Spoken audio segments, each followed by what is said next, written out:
Você já foi julgado por alguém? Você já julgou alguém que você não conhecia? Hoje nós vamos falar de um assunto muito sério. Julgamento, fofoca. Fica aqui comigo. Antes de começar esse vídeo, eu já peço para você apertar esse like e se inscrever aqui nesse canal. Gente, isso é muito importante porque isso ajuda muito a gente a chegar em mais pessoas. Então, clica nesse like, se inscreve nesse canal, ajuda a gente aí. E se você ainda não é inscrito na nossa comunidade dos resenheiros, não perca tempo. Clica nesse link aqui embaixo, cadastre-se para você receber semanalmente materiais extras sobre a lição, concorrer a sorteios, enfim, participar da nossa super comunidade. Então, clica aqui embaixo e se inscreve para se tornar um resenheiro. E se você já é um resenheiro, comenta aí, #SouResenheiro, que eu quero ver quem já tá dentro aqui do nosso barco. E assista esse vídeo até o final, porque eu vou revelar uma dica para você resolver qualquer conflito que você tenha com outra pessoa. Sério, fica até o final, porque essa dica já me salvou de cada treta, certeza que vai te ajudar muito.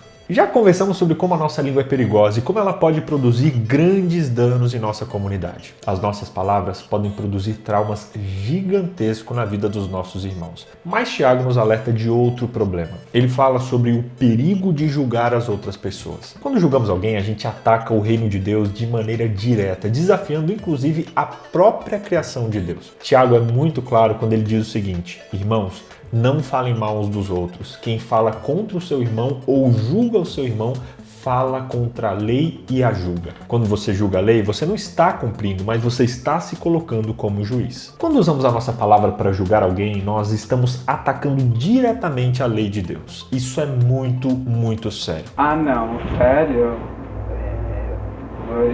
Antes de explicar como o ato de julgar é um ataque direto ao reino e à sabedoria de Deus, vamos entender um pouquinho o que Tiago quer dizer com a palavra julgar. Às vezes a gente considera tudo como julgar, o que nem sempre é verdade. Precisamos diferenciar julgar de avaliar. O próprio Jesus nos ensinou sobre a importância de avaliar os frutos, as práticas externas, mas Jesus nunca nos ensinou a avaliar ou julgar as intenções e motivações do coração. Essa é a grande diferença. Avaliar os frutos não é julgar. Pensar diferente também não. Julgar acontece quando a minha avaliação se torna um mecanismo para condenar o outro. Quando eu saio do meu lugar de criatura e começo a atuar como juiz, julgando inclusive o que eu não posso ver, o coração da outra pessoa. Isso é muito perigoso. Isso nos faz sentir moralmente superiores, faz a gente se colocar acima das pessoas. E a gente pode sim avaliar os frutos, mas não podemos julgar as pessoas e nem a intenção delas. Muitas vezes a gente inclusive usa a Bíblia para provar isso com a palavra de Deus, usando a Bíblia como instrumento de condenação ao invés de instrumento de sabedoria. Quando julgamos alguém,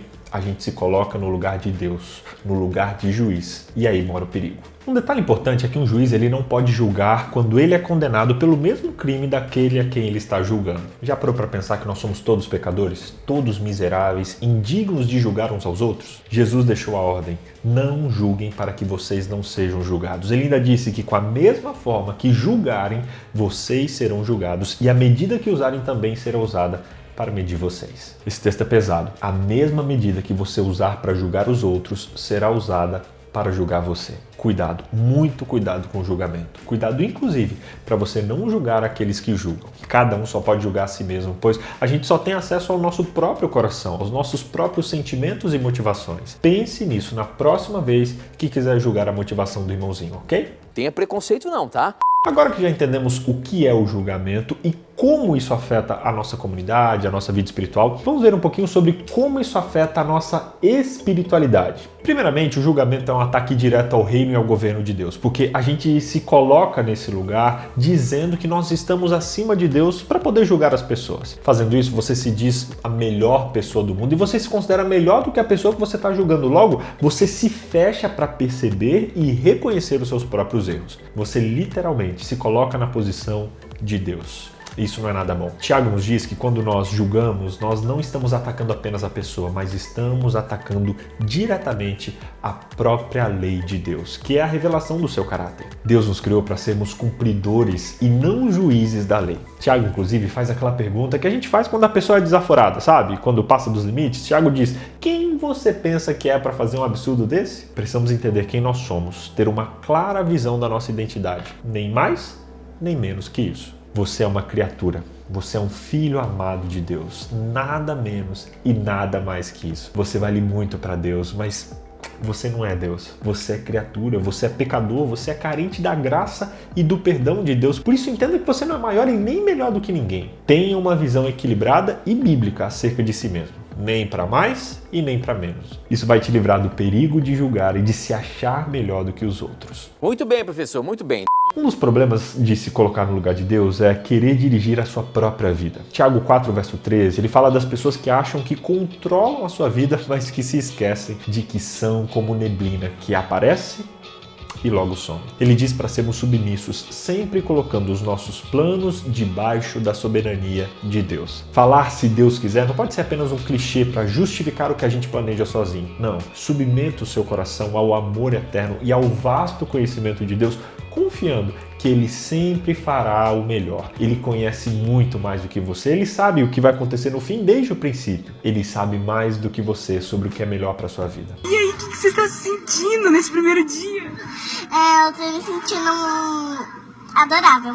Alguns tendem a usar esse texto para justificar a falta de planejamento. Dizem que, eu não preciso me planejar, não tenho que pensar em nada. Usam inclusive o Sermão da Montanha lá, quando Jesus diz, não se preocupem com o dia de amanhã e vivem de uma maneira despreocupada e sem se preocupar com planejamento. Gente, o assunto de Mateus 6 e de Tiago 4 não é planejamento, mas sim uma postura incorreta de um coração durante o planejamento. A gente tem sim que fazer planos, preparar para o futuro, sabe? Planejar, isso é importante, mas esses planos têm que estar submetidos a Deus. Nós fazemos planos, mas deixamos esses planos nas mãos de Deus para que Ele faça a sua vontade. A gente se coloca à disposição de Deus para que os planos dele se cumpram na nossa vida. Quando os planos dele forem os mesmos que os nossos, amém. Quando forem diferentes, amém. Deus é onisciente, Deus é soberano, nós somos apenas criaturas finitas, nós somos mortais, por isso não deixe de fazer planos, mas coloque os seus planos sempre nas mãos do Senhor para que Ele faça prosperar o que Ele achar melhor. Remove a minha vida, meu estado. Canta comigo.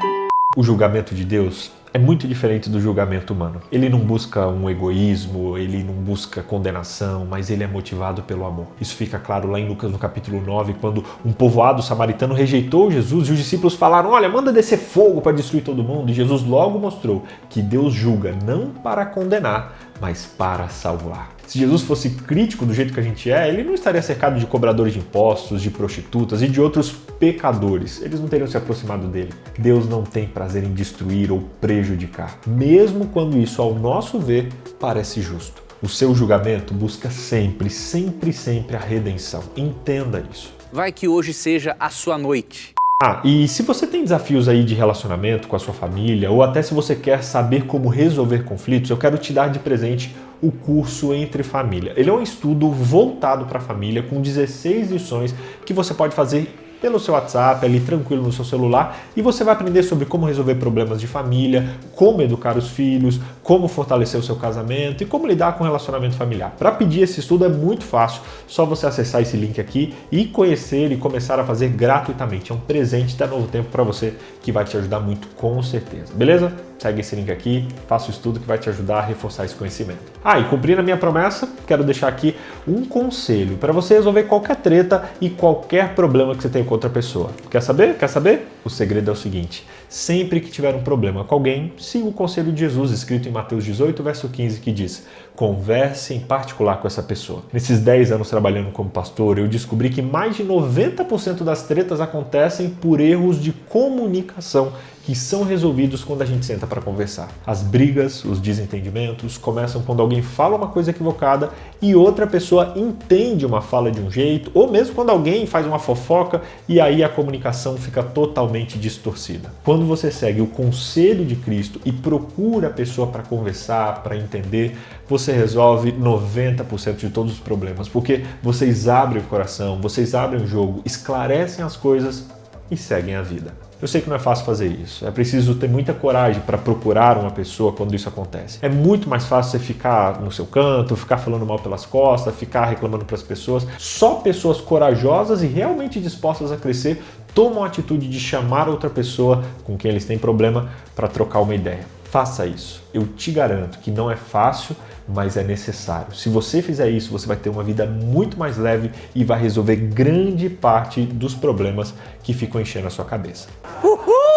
Resumindo então, primeiro, julgar é diferente de avaliar. Segundo, julgar é se colocar na posição de juiz. Terceiro, julgar é se colocar no lugar de Deus. E quarto, julgar resulta em não colocar os seus planos nas mãos de Deus. Hoje eu quero convidar você que julga as pessoas para abandonar essa prática. Deixe isso de lado. Lembre-se que você é muito pior do que a pessoa a quem você julga. Tenha empatia ao invés de estimular a fofoca e denegrir a imagem do irmão. Procure entender, procure estender a mão, procure conversar e ser Jesus na vida dessa pessoa. Meu outro convite é para você que talvez tenha algum medo de Deus, medo do juízo, acha que Deus é o Deus mau, acredita inclusive que já foi longe demais para voltar. Quero te dizer uma coisa. Deus nunca desiste de você. Ele está de olho em você e hoje Ele te convida para que você faça parte do seu reino, para que você aceite esse juízo que não busca te condenar, mas busca te restaurar. Afinal, o preço do seu pecado já foi pago pelo sacrifício de Jesus na cruz do Calvário. Receba hoje o amor e a misericórdia de Deus e viva em novidade de vida. Você aceita esse convite?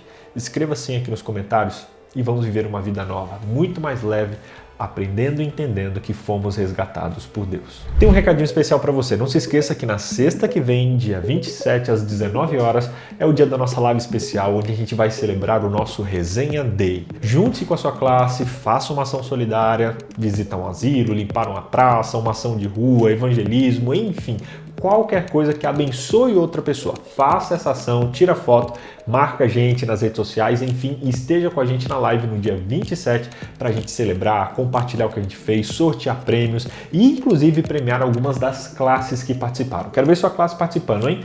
Clica aqui, segue esse link aqui, inscreve a sua classe e no dia 27 às 19 horas temos um convite com a nossa live do Resenha Day. Espero você, junta a sua classe e vamos colocar a lição em prática.